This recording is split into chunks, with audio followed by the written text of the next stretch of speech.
When we look up at the night sky, we are comforted by the light.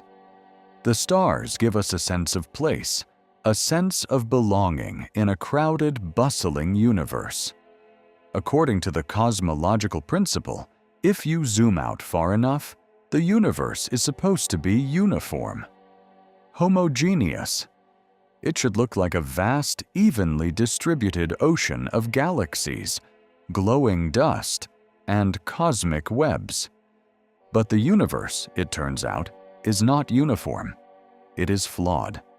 And somewhere out there, hidden in the northern sky, lies a flaw so massive, so terrifying, and so incomprehensibly empty that it completely breaks our understanding of reality. Imagine sailing across an ocean, and suddenly, the water just stops. There is no land. There is no horizon. There is just an endless, terrifying drop into nothingness. Welcome to the Bota's Void.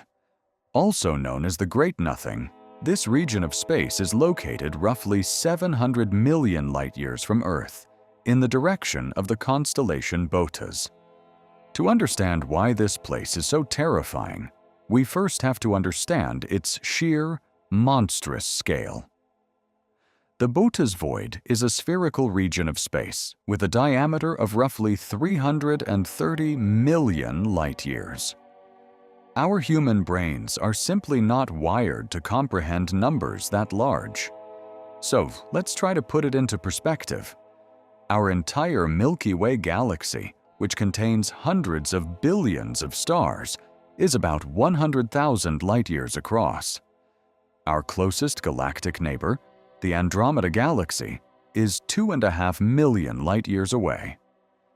That distance seems incredibly vast to us. But if you were to take the entire Milky Way and stack it end to end, over and over again, it would take 3,300 Milky Way galaxies just to stretch across the diameter of the Bota's Void. It accounts for nearly 1/4% of the entire observable universe. It is a hole in reality so large that it challenges the very laws of physics. The void was discovered in the year 1981 by astronomer Robert Kirshner and his team. They were conducting a redshift survey, essentially trying to create a three-dimensional map of the galaxies in our local universe. As they plotted the data, they noticed something impossible: a massive blank spot on the map. At first, they assumed it was an error with their equipment, or perhaps a thick cloud of cosmic dust blocking their view. But as they looked closer, using different instruments and different wavelengths of light, the terrifying truth emerged. There was no dust. There was no error. There was simply nothing.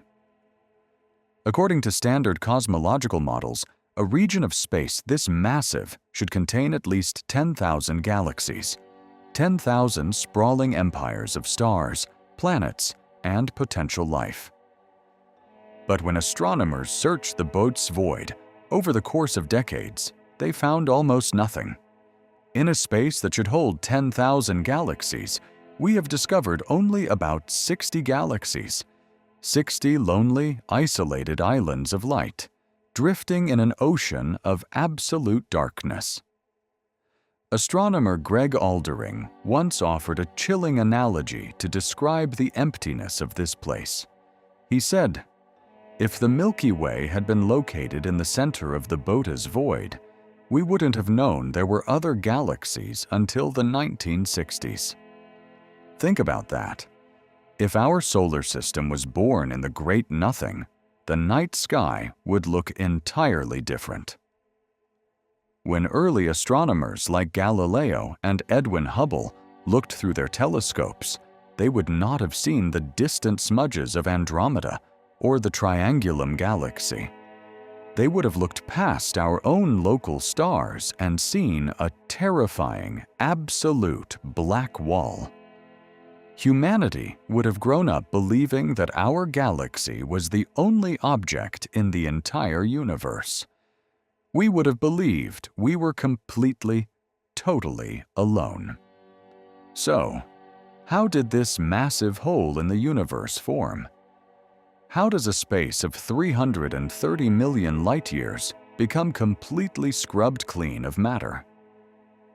Science has proposed a few theories. The most widely accepted theory involves the structure of the cosmic web. We know that the universe looks like a sponge or a network of soap bubbles. The galaxies form along the thin edges of the bubbles, and the insides of the bubbles are relatively empty. Cosmologists believe that the Buddha's void was not born this large. Instead, over billions of years, smaller voids slowly expanded. As they expanded, they bumped into each other and merged, just like small soap bubbles merging to form one massive, unstable bubble. The gravity of the galaxies on the edges of these bubbles pulled them further and further away, leaving the center completely barren. It is a slow, methodical clearing of space, a cosmic sweeping. But there is another theory, a theory that moves away from natural astrophysics and enters the realm of profound existential terror. What if the Buddha's void is not a natural phenomenon? What if it is not empty at all? What if we are looking at something artificial?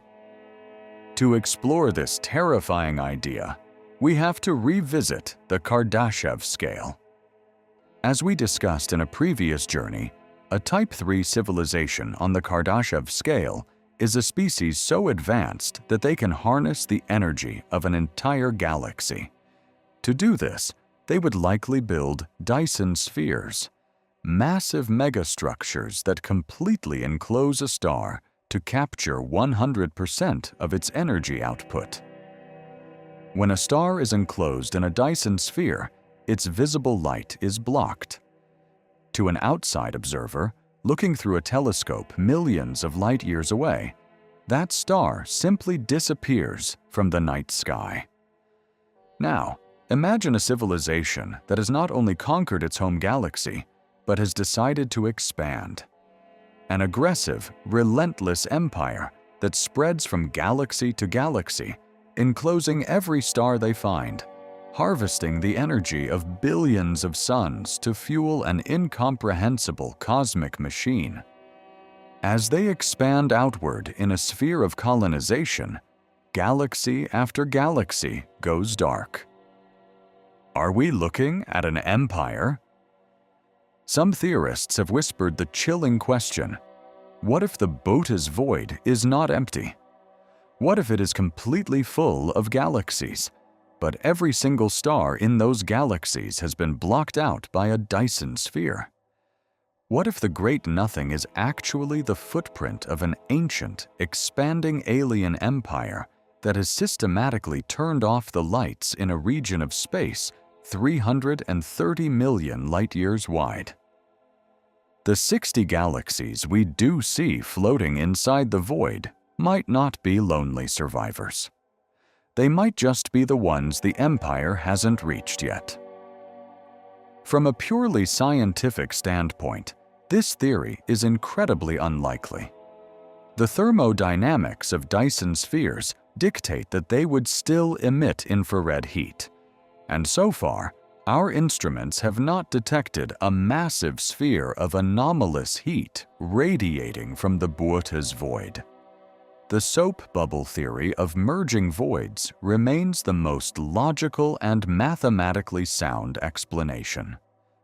But the very fact that we have to consider such extreme theories is a testament to how strange the Buddha's void truly is. It is a reminder that the universe is not a safe, predictable place. It is deeply weird, violent, and indifferent to our existence. We are incredibly fortunate to live in a dense, active part of the cosmic web, surrounded by neighboring galaxies that light up our telescopes and inspire our imaginations. We live in a crowded neighborhood of the cosmos, but somewhere out there, Hidden in the dark is a place where gravity has failed, a place where light goes to die, a place of absolute silence. The next time you look up at the stars, take a moment to appreciate the light, because just beyond our vision, the great nothing is waiting. Keep looking up.